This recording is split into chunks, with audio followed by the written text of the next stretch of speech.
여러분, 오늘 본문 말씀은 바로 메시아께서 이루시는 나라가 무엇인지 우리에게 설명해 줍니다. 참으로 이 이사야서의 배열을 보면요, 아수르의 심판, 그리고 북이스라엘, 유다에 대한 징벌과 심판을 이야기하면서 간혹 사이사이에 이 하나님께서 이루시는 구원과 그의 나라를 보여주고 있습니다.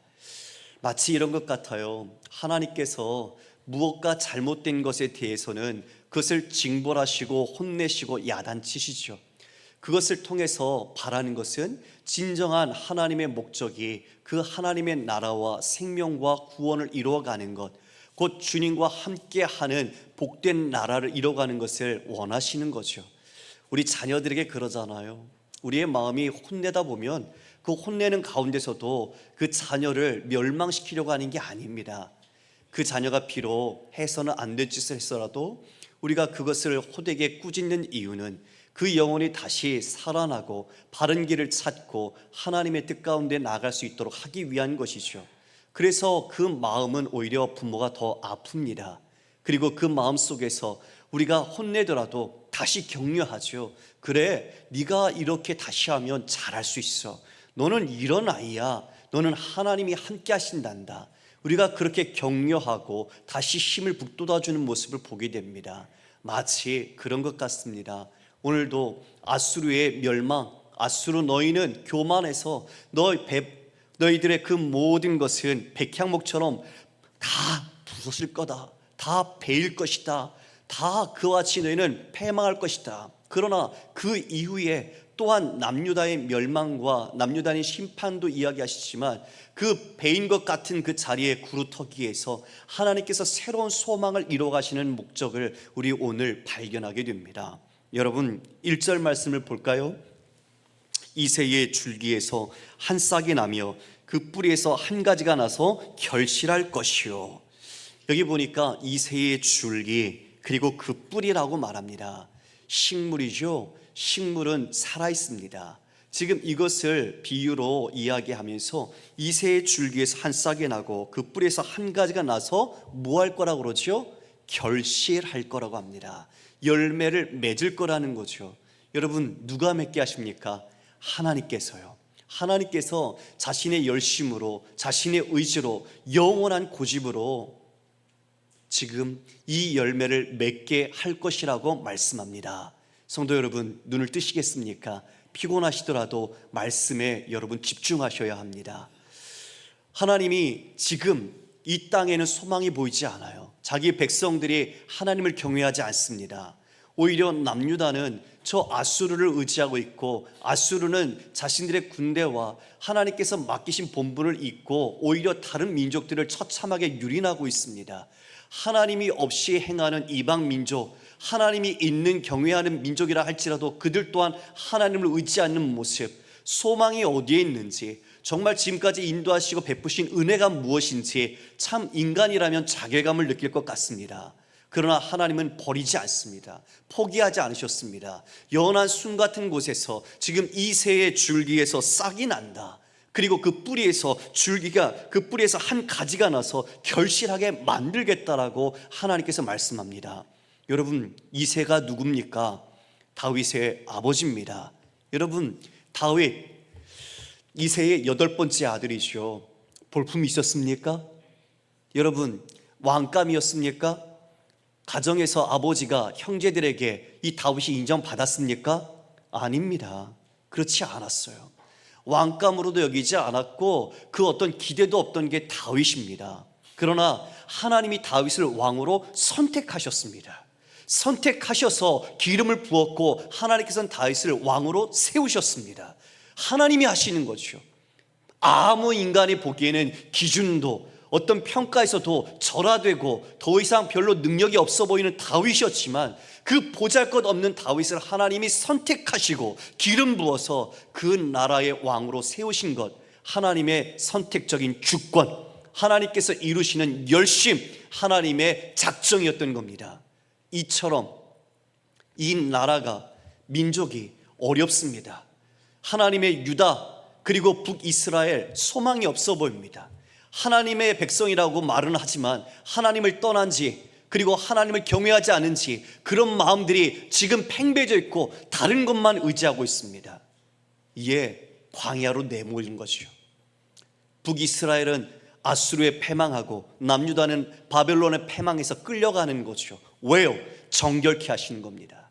그 땅에 쉼 없이 돈 벌고 그들이 자신의 배를 채웠던 것을, 안식일을 어겼던 모든 것들을 끊어뜨리게 만드시고 강제로 안식하게 만드시고 그들을 뿌리째 뽑아서 이방에서 유린하며 포로 생활을 하게 하셔서 그들이 진짜 돌아가야 할 길, 그리고 그들이 바로 보아야 할 분이 누구신가를 깨닫게 하는 영적 정결함, 바로 그게 광야와 같은 포로 생활이었던 겁니다.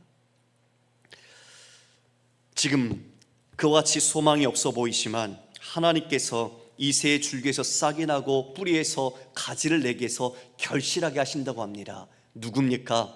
바로 하나님께서 선택하신, 우리를 구원하시는 메시아입니다. 할렐루야. 하나님은 신실하셨습니다. 유다 백성들이 하나님께 불경건하고 불순종했지만 하나님은 자신이 맺은 언약을 결코 잊지 않으셨습니다. 사무엘하 7장 16절 말씀입니다. 내 집과 내 나라가 내 앞에서 영원히 보존되고 내 왕위가 영원히 견고하리라 하셨다 하라. 하나님께서 다윗과 맺은 언약의 내용입니다. 다윗의 집을 통해서 영원히 그 왕위가 이어질 것이고 견고할 것이다. 하나님이 약속하셨죠. 다윗의 그 모든 집안들 이후의 왕들이 온전했습니까? 아니요. 하나님께 배도했고 하나님께로부터 벗어나서 자신들의 악행을 삼았습니다. 그러나 하나님께서는 신실하게 이 약속대로 행하시는 겁니다. 그래서 지금 이새의 줄기, 다윗의 자손으로서 바로 메시아가 오실 것, 그것을 약속하며 결실하게 하겠다고 말씀하시는 겁니다. 예레미야서 23장 5절 말씀입니다. 여호와의 말씀이니라. 보라, 때가 이르니니 내가 다윗에게 한 의로운 가지를 일으킬 것이라. 그가 왕이 되어 지혜롭게 다스리며 세상에서 정의와 공의를 행할 것이다. 여러분, 다윗의 의로운 한 가지를 일으킬 것이다. 그런데 그가 왕이 되며 지혜롭게 이 세상에서 정의와 공의로 행할 것이라고 말합니다. 이 말의 이면에는 뭐가 담겨 있을까요? 이 땅의 왕들, 하나님을 섬기는 자들이 아무리 충성하고 순종하려고 노력해도 100% 순종할 수 없지요. 여러분, 솔직히 100% 순종하지 않으면 그것은 완전한 순종은 아닙니다. 그러나 이 공의와 정의를 행하지 못하는 인간 왕, 바로 그런 왕이 아니라 하나님께서는 이와 같이 메시아를 통해서 이 땅에 완전한 정의와 공의를 행하도록 하시겠다고 말씀하고 있는 거죠. 가난하고 힘없는 자가 강한 자, 능력이 있는 자, 세상에 권력 있는 자에게 억압당하고 착취를 당합니다. 그러나 그런 왕들은 공의롭다고 스스로를 평가합니다. 나는 정의롭다고 평가합니다. 그 흘리는 눈물을 바라보지 않고 자신의 기준 안에서의 적합한지 유무만 판단하는 거죠. 곁에 누구를 둡니까? 자신에게 유용하고 자신에게 힘이 되는 사람, 그런 사람을 옆에 둡니다. 결코 힘없고 도움 안 되고 가난한 사람을 옆에 두지 않습니다. 그렇게 굳게 정치를 합니다. 어떻게 정의가, 공의가 바르게 실행될 수 있겠습니까? 인간에게 주어진 법은 있습니다. 근데 그 법이 100% 온전하게 실행이 되던가요? 그 법에 따라서 왜 이래 요즘 시시비비와 세상에는 온갖 잡음이 그치지 않고 있습니까? 어떤 정권 아래서도 그 공의와 정의는 온전하게 실행된다는 것을 인간으로서는 누구도 보장할 수 없는 것이죠. 그러나 메시아, 그분이 오시면 그분은 공의와 정의로 다스리겠다고 말씀합니다. 그래서 더 이상 가난하고 억울한 자가 없습니다. 가난한 자가 짓눌렸으나 그를 하나님께서 신원하시고 그를 보살피시고 그를 양육하십니다. 그리고 더 이상 악인이 발 디딜 곳이 없습니다. 그전에는 자신의 힘으로 그것이 공의고 정의인 것처럼 감추고 그것을 숨겼을지 몰라도 하나님은 이 메시아를 통해 그 공의를 진행하시되 그 중심을 보시기에 그 모든 것을 온전하게 심판하실 수 있는 분입니다. 여러분, 그래서 메시아가 어떤 분인가 2절에 이야기합니다. 그의 위에 여호와의 영 곧 지혜와 총명의 영이요 모략과 재능의 영이요 지식과 여호와를 경외하는 영이 강림하시리니. 메시아가 이 땅에 선택을 받고 이 땅에서 일어나지만 그분은 성령께서 함께 하십니다. 여호와의 영, 지혜와 총명의 영. 지혜는 모든 것을 통찰할 수 있는 분별력이죠. 총명은 그 모든 문제의 이면에 있는 것들을 이해할 수 있는 것입니다. 모략은 상담과 조언을 할 수 있을 만큼 모든 것을 알고 대처하실 수 있는 능력. 재능은 권능의 영입니다. 지식, 사물을 파악할 수 있는 것이며 여호와를 경외하는 영, 바로 하나님을 경외하고 하나님의 말씀과 뜻을 따라 행하는 그 여호와를 경외하는 영이 강림하셔서 바로 메시아와 함께 하실 것이다. 곧 메시아는 성령의 충만함 속에서 이 모든 사역을 감당할 수 있게 된다는 것을 이야기합니다. 이에 성경에서도 예수님께서 어떤 분인지를 말씀해 주셨지요. 요한복음 3장 34절 말씀입니다. 하나님이 보내시는 이는 하나님의 말씀을 하나니 이는 하나님이 성령을 한량없이 주심이니라. 여러분, 지금 메시아는 성자 예수님입니다. 그러나 성부 하나님의 계획과 선택을 따라 이 일이 진행되는데 그 위에 성령 하나님께서 함께 하십니다. 삼위 하나님께서 이 모든 구원의 사역을 협력하여 이루어 가시는 겁니다. 할렐루야. 그분 홀로 하지 않으십니다. 함께 하셨던 것처럼 그들은 늘 함께 하셔서 우리를 향하신 하나님의 구원을 이루어 가시는 것이죠. 성부 하나님은 계획하시고 성자 하나님은 그 모든 것의 지혜로서 작용하시며 성령 하나님은 능력 있게 그 모든 것을 이루어 가십니다. 그러므로 우리에게 주어진 구원은 단지 한 분 하나님, 그 하나님의 능력으로만 된 것이 아니라 삼위 하나님이 같이 함께 하셔서 이 모든 우리의 인격, 우리의 모든 삶의 목적, 그리고 우리가 이루어질 구원의 완성까지 성취해 가시는 겁니다. 여러분, 실로 어마어마한 하나님의 사랑과 은혜가 이 안에 담겨 있는 것이죠. 그분이 어떻게 무엇을 즐거워하십니까? 우리 3절을 함께 읽어볼까요? 시작. 그가 여호와를 경외함으로 즐거움을 삼을 것이며 그의 눈에 보이는 대로 심판하지 아니하며 그의 귀에 들리는 대로 판단하지 아니하며. 메시아, 바로 그분은 여호와를 경외함으로 즐거움을 삼는다라고 말합니다. 여러분, 하나님의 백성인데 여호와를 경외하지 않습니다. 그러면 그분은, 그 왕들은, 그 백성은 무엇을 즐거움으로 삼을까요? 그게 인생의 목적 아닙니까? 무엇을 즐거움으로 삼는지가 자신이 살아가는 이유고 자신의 근거고 자신의 목적이겠죠. 여러분, 하나님의 백성이 지금 이 유다나 북이스라엘 마찬가지로 그들이 하나님의 백성이라고 스스로를 자부하지만 그들의 즐거움은 여호와 하나님을 경외하는 것이 아니었습니다. 명목적으로는 경외하는 척 했습니다. 그러나 그들의 즐거움은 자신의 즐거움을 다른 것으로 삼았습니다. 여러분, 이 땅을 둘러보십시오. 우리의 삶 더 번영했고 더 많이 편리해졌고 더 많은 것을 누리고 있습니다. 그러면서 우리는 정말 그리스도인이 무엇을 즐거움으로 삼으며 살고 계십니까? 여러분은 무엇을 정말 기쁨으로 삼고 계십니까? 하나님을 경외하는 것, 그분을 정말 나의 주로 모시고 그분과 함께 걸어가는 이 삶에 여러분이 기쁨과 즐거움을 두고 계십니까? 아니면 하나님이 주시는 부수적이고 이차적인 것들을 여러분은 기뻐하시고 즐거움으로 삼고 계십니까? 우리가 그 목적과 그리고 그 중심을 우리는 분명하게 바르게 해야 합니다. 이것이 흐트러지는 순간 우리는 다른 것을 목적하며 우리가 방향성을 잃어버리기 때문입니다. 여러분, 복음에도 그런 일들이 있답니다.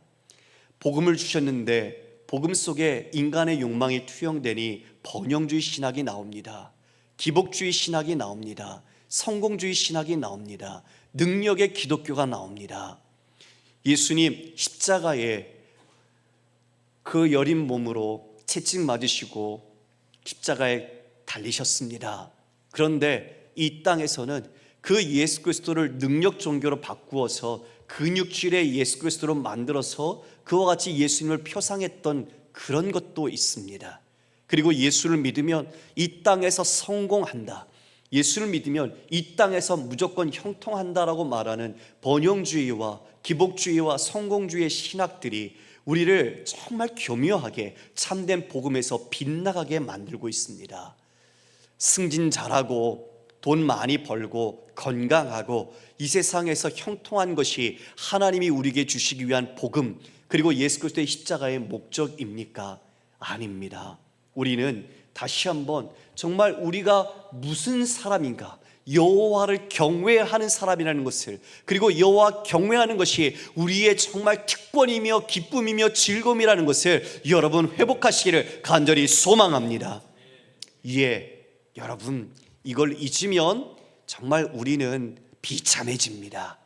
하나님이 곁에 있다고 생각하면서도 우리가 다른 것을 목적으로 삼으면 우리는 점점 무엇을 할수록 하나님과 멀어질 뿐입니다. 그분은 눈에 보이는 대로 귀에 들리는 대로 심판하지 않습니다.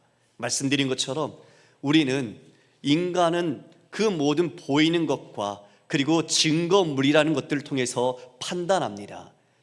그러나 여러분, 인간 재판장, 왕은 그 사람의 속을 다 알 수 없습니다. 그러나 하나님은 다 아십니다. 그래서 하나님의 심판은 완전하십니다. 하나님의 공의와 하나님의 정의는 완전하십니다. 그래서 그 누구도 억울하다라고 말할 수 없습니다. 그 모든 것을 제대로 신원하시고 공의와 정의를 집행하시는 분, 바로 우리의 최후의 재판장 되시는 바로 우리 주님이시기 때문입니다. 그분은 공의로 가난한 자를 심판하며 정직으로 세상에 겸손한 자를 판단하십니다. 그의 입의 막대기로 세상을 치며 그 입술의 기운으로 악인을 죽이십니다. 여러분, 여기서 입의 막대기와 입술의 기운, 하나님의 말씀입니다. 하나님의 말씀과 하나님의 입김으로 그 모든 악한 자들을 죽인다라고 말하고 있습니다. 여러분, 악인이 이 세상에선 들통나지 않으면 어쩌면 떵떵거리고 살지요. 또 악인의 행위나 권력을 쟁취하면 그 권력으로 자신이 의인인 것처럼 포장할 수도 있지요. 그러나 마지막 날, 주님 앞에 서는 날, 그 모든 것은 100% 드러납니다. 꾸밀 수 없고 포장할 수 없습니다. 하나님의 공의의 말씀이 그의 모든 것을 판단하여 그는 죽임을 당할 것을 분명하게 제시하고 있습니다.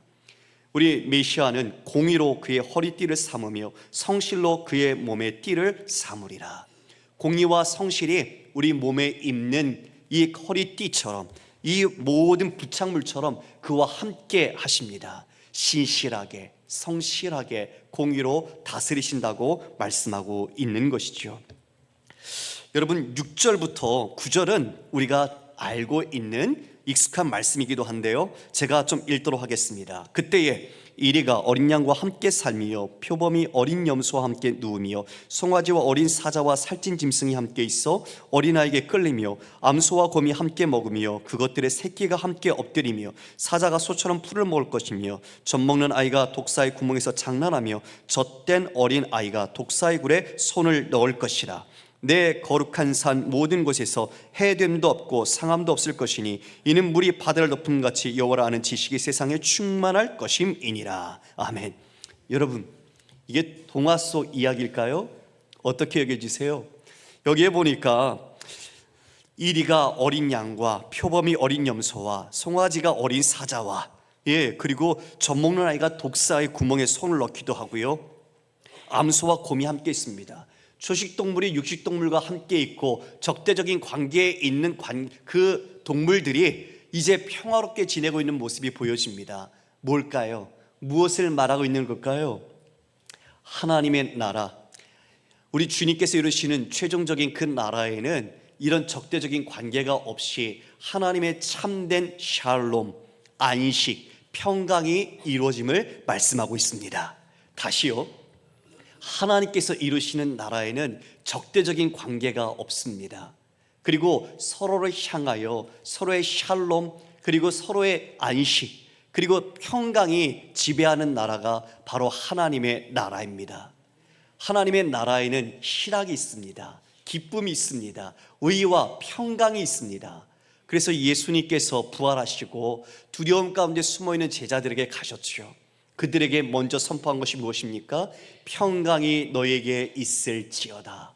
세상에서는 마치 지금 범죄인처럼 쫓겨서 숨어 있습니다. 걸리면 예수님처럼 십자가 질 수도 있겠죠.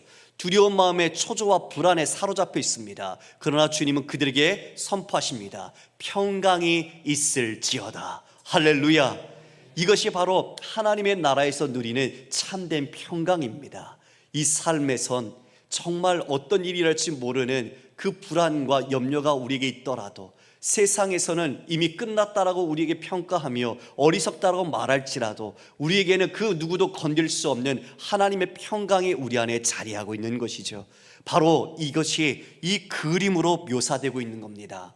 어린 양과 사자가 있고 이리가 있고 서로 있을 수 없는 동물들이 함께 어우러져서 서로가 화평하게 지내고 있는 모습이야말로 이제 최종적으로 우리에게 주어질 하나님의 나라를 나타내주고 있는 것입니다. 평화의 나라죠. 여러분, 그러면 그 평화의 근원은 무엇으로부터 나는 것일까요? 우리가 9절 말씀을 다시 한번 읽었으면 좋겠습니다. 시작. 내 거룩한 산 모든 곳에서 해됨도 없고 상함도 없을 것이니 이는 물이 바다를 덮은 같이 여호와라는 지식이 세상에 충만할 것입니다. 내 거룩한 산, 시온산이죠. 주님의 임재가 있는 곳, 그곳에선 이제 하나님의 나라가 이루어지는 곳에는 해됨이 없습니다. 상함도 없습니다. 그 이유는요, 물이 바다를 덮은 같이 여호와를 아는 지식이 세상에 충만하기 때문이다 라고 말합니다. 그 평화의 근원은 바로 여호와를 아는 지식이 충만한 것입니다. 할렐루야. 자, 여러분, 힘을 내십시오. 여호와를 아는 지식이 충만하면 바로 우리가 이런 하나님의 평강의 나라, 하나님의 평화의 나라, 진정한 샬롬과 안식의 나라를 맛보고 누릴 수 있다는 거죠. 그러니까 여호와를 알게 힘쓰며 하나님이 어떤 분이신지 우리가 그것을 알고자 노력하고, 그것이 단지 피상적인 지식이 아니라 우리의 온 삶의 영역 속에서, 우리의 모든 시간과 공간 속에서 하나님과 함께할 때 여호와를 경외하는 삶이야말로 여호와를 아는 지식이 충만하게 인도하는 가장 놀라운 길, 우리에게 주어진 축복이 될 것입니다. 여러분, 우리가 이것을 마음속에 품어야 되지 않겠습니까? 비록 지금 내 자신의 형편과 처지를 보면 여러 가지 결핍과 어려움이 있고 이 세상에서 관점으로 볼 때도 너무나 어려움이 있지만 우리는요, 그 나라를 사는, 하나님의 나라를 사는 백성입니다. 비록 지금 완전히 하나님의 나라가 우리에게는 완전히 임하지는 않아요. 예수님의 초림으로 하나님 나라가 임했고 예수님 재림하시는 그때 우리는 그 모든 것들이 완전하게 성취될 것입니다. 비록 지금 우리는 두 사이 이미와 아직이라는 시간 속에서 긴장감을 갖고 살아야 하지만 우리는 그래도 하나님의 나라를 맛볼 수 있습니다. 그리고 우리는 하나님의 나라의 백성입니다. 그러므로 영원이라는 시간 속에서 비록 하나님의 나라가 언제 완성될 것이지만 그 시간 속에 우리는 그것을 알고 있기에, 그것을 믿고 있기에, 그리고 주님 그것을 성취하실 거기에 우리는 이미 이 시간 속에서 하나님의 뜻을 믿고 그 삶을 살아낼 수 있는 것입니다. 할렐루야. 하나님께는 천년이 하루 같습니다. 우리에게만 시간이라는 것이 있지 하나님께는 시간이 없습니다.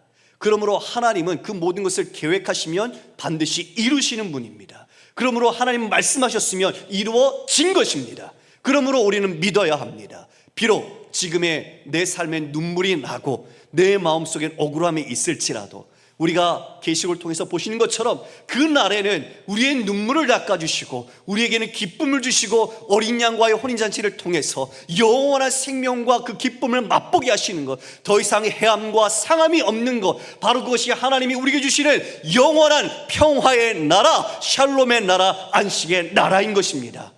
여러분, 그러므로 우리에게 주어진 그 나라를 우리는 믿음으로 오늘 살아냅시다.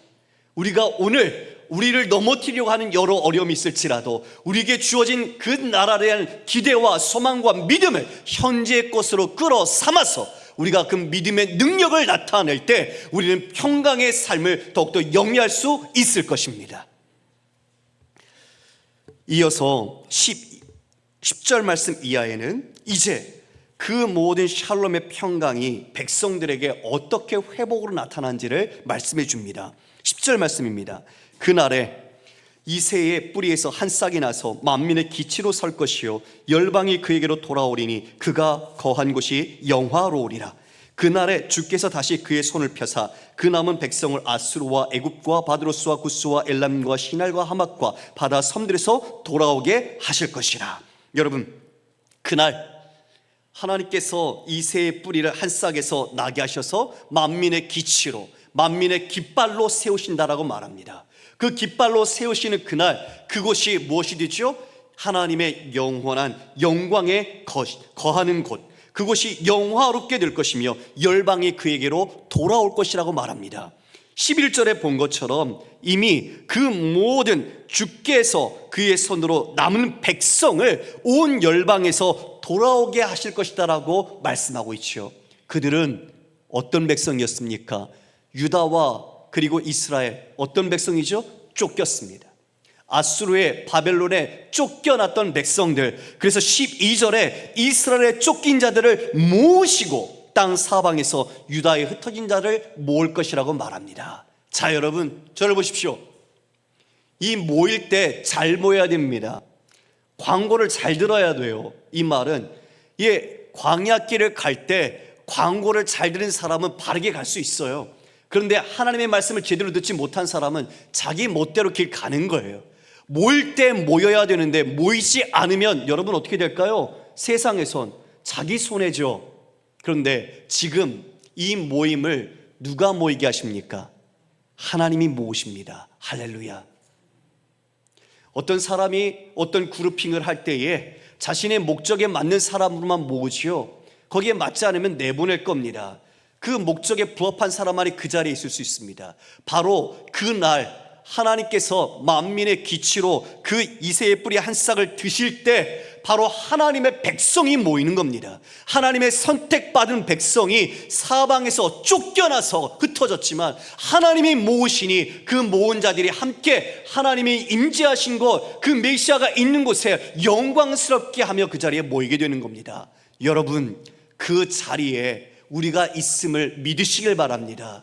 여러분, 그 자리에서 만약 우리가 보지 못한다면 얼마나 마음이 아프겠습니까?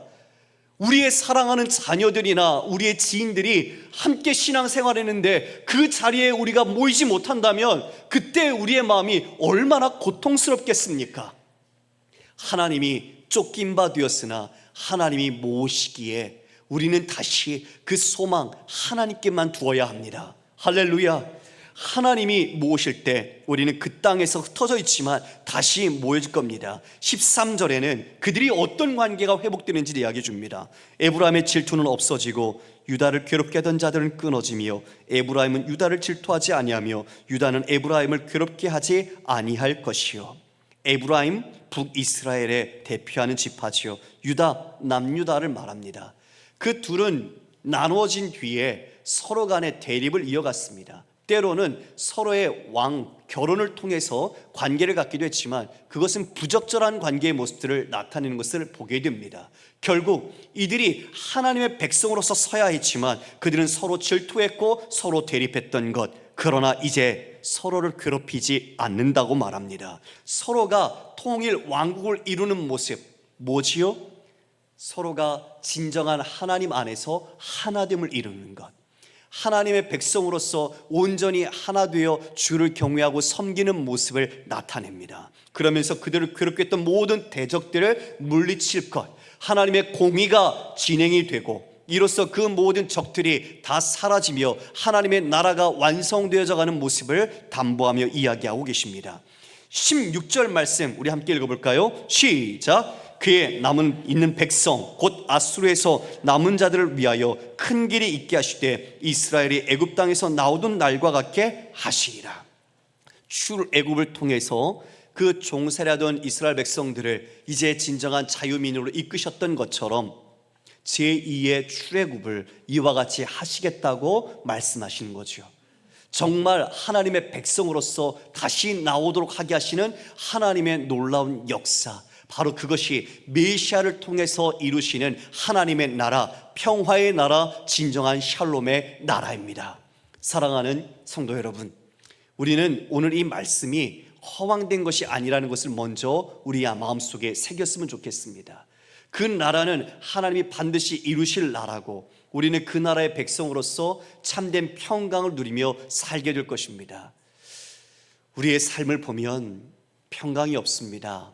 왜 이렇게 서로를 이기지 않으면, 경쟁에서 내가 더 우위를 점하지 않으면 안 될 것 같이 세상은 치열하게 서로 다툽니다. 그런 구조 속에서 우리가 도태되면 살아남지 못할 것처럼 이 세상은 우리에게 불안감을 심어줍니다. 누군가 잘 되면 배가 아파야만 하고, 나보다 누군가가 낮아지면 내가 행복해하는 그릇된 그런 마음 속에서 우리가 살고 있지는 않습니까? 그러나 그 나라는 모두가 함께 사랑하는 나라고, 모두가 서로 화평하며 화목을 이루는 나라입니다. 하나님 안에서 메시아신 주님의 그 은혜, 십자가의 사랑으로서 우리에게 주어진 그 놀라운 그 은혜가 그 나라로 이어져 우리가 그 나라의 영광을 누리게 될 것입니다. 다시 한번, 우리가 지금 있는 이 땅에서 우리는 여러 어려움이 있고 공의가 굽어 있고 정의가 실행되지 않더라도 우리는 다시 오늘 이 말씀을 붙들고 회복해야 합니다. 어떻게 살아야겠습니까? 여러분, 우리는 하나님의 약속의 말씀을 신뢰해야 합니다. 상황이 어둡고 절망적일지라도 우리는 하나님의 성실하심을, 그리고 그 반드시 약속을 지키심을 믿어야 합니다. 그리고 우리 또한 공의와 정의를 행하는 삶을 실천해야 합니다. 여러분, 그리스도인은 자신의 욕심을 부려서는 안 됩니다.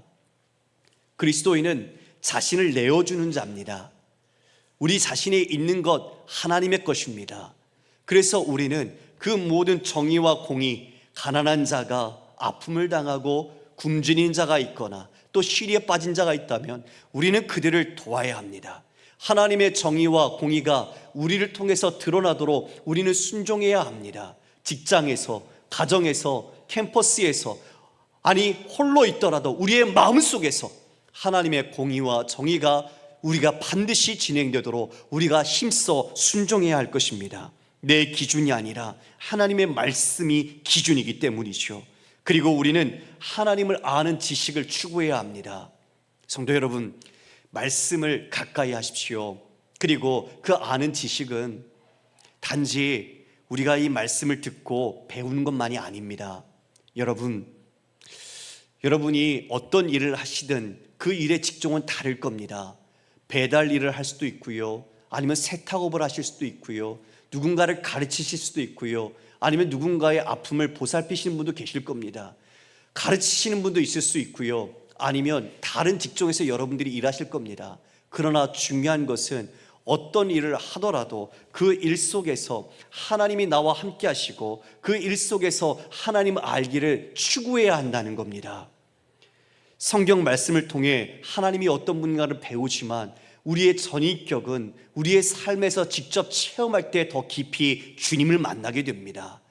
내가 일하다가 예전에 했던 방식이 아니라 말씀에 순종하며 나갈 때, 기도하면서 일을 할 때, 그리고 주님을 더 붙잡고 일을 할 때 내가 더 주님을 더 알게 되고 주님의 은혜를 입게 되고 주님이 내가 다가오심을 경험하는 것이야말로 나만이 누릴 수 있고 나만이 주님을 알 수 있는 놀라운 보배 같은 것 아니겠습니까? 우리가 그것이 있어야 합니다. 이 자리에 앉아서 수동과 피동적인 자세로 하나님의 말씀을 듣고 내가 오늘 좀 더 주님을 알았어, 주님을 더 가까이 했어, 이게 아니라 이제 이 말씀으로 여러분이 나가서 뿌리고 행할 때 그 안에서 함께 역사하시는 하나님을 여러분이 만나는 것이야말로 진짜 주님을 알아가는 것입니다. 그것이 기쁨이 되길 원합니다. 그래서 더 많은 주님을 알므로 여러분이 여호와를 아는 지식이 이 땅에 충만함으로 진정한 평강과 행복과 삶을 하나님 안에서 경외하는 삶으로 살아내기를 원합니다. 그래서 하나님을 경외하는 자는 성교적인 삶을 삽니다. 나만을 위한 삶이 절대 아닙니다. 우리의 이웃을 위한 이타적인 삶을 살아가게 됩니다. 나와 함께 일하는 직원들, 함께하는 동역자들, 그들에게 사랑과 복음과 주님의 마음을 나누어야 합니다. 여러분, 일로만 만나는 사람으로서 우리를 하나님께서 보내신 것 아닙니다. 그래서 우리가 새 일을 할 때 새로운 결심과 결단을 하십시오. 내가 오늘 배달을 하면서 이 물건을 전달할 때도 그 사람에게 하나님, 내가 이것을 전달할 때 내 얼굴 표정과 마음과 자세에서 하나님을 알 수 있게 해주십시오. 뭔가 세상과는 다르다는 것을 그 사람이 사랑 가운데 깨닫게 해주십시오. 내가 오늘 누군가에게 이 공부를 가르칠 때에도 내가 그를 사랑한다는 영혼에 대한 관심이 있다는 것을 알게 해주십시오. 내가 오늘 직원과 함께 일을 할 때에도 그 직원이 나를 통해, 내 인격을 통해, 내 말과 성품을 통해 예수 그리스도가 누군지 그 향기를 맛볼 수 있게 해 주십시오. 이렇게 우리가 함께 주님의 여호와를 아는 지식을 우리의 삶에서 총체적인 복음으로 드러내서 주님께 경외하는 삶을 살아가는 우리 성도가 되시기를 주님의 이름으로 축원합니다.